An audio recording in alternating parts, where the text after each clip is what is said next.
my first honorable mention, and I know this one is controversial, I can't find my copy of it, but The Giving Tree by Shel Silverstein. A lot of people say it is a story about exploitation, like an unhealthy relationship between somebody who just takes without any appreciation or without giving back in any way. While I do appreciate that point of view and I can understand where they're coming from, that's not really how I read the book. As a mother, especially someone with young kids, I kind of see it as my relationship with them.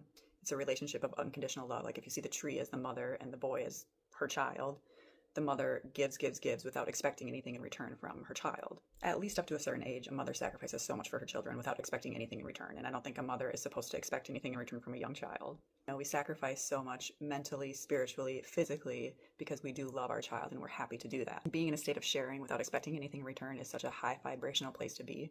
So depending on what season of your life you're in, you might interpret this book in a different way. And I think that's the beauty of this book and with literature in general, that everybody interprets it a little bit differently.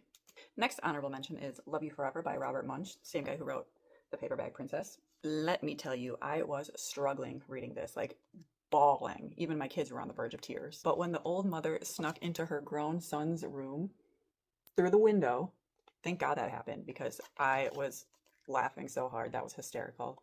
And I needed that reprieve from the crying to get through this book. Despite being a little bit ridiculous, it's still a very sweet book and we do enjoy reading it. And my kids love me reading it to them because they're sadists and they like to see me cry. Okay, so for my last honorable mention, this is not a shameless plug, but I did publish my own book, children's book, a couple years ago. My kids genuinely enjoy it. I am very proud of it. It's called Little Pig in the Search for the Sky, and it's about this farm of pigs who, because of the way pigs are built, they can't physically look up. And the way this farm works, they can't see the sky into the distance. And so they don't believe that the sky is real, except for Little Pig, who was told by Duck here about all the wonders of the sky. And he is on a quest to prove to everybody that the sky is real.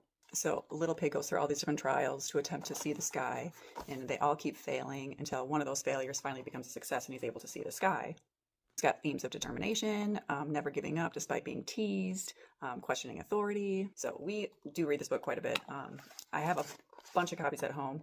Unfortunately, I found out that I had a typo in it like a year after publishing it. So I have a bunch of copies at home with one typo in it. So if anybody's interested in a free copy, just let me know and I will send it to you at no charge. Otherwise, if you want a typo-free copy, you can find it pretty much anywhere books are sold online and buy it through any of those retailers. Anyway, let me know what you think of these books, and I hope you check out any of them that you haven't read yet, and let me know your thoughts.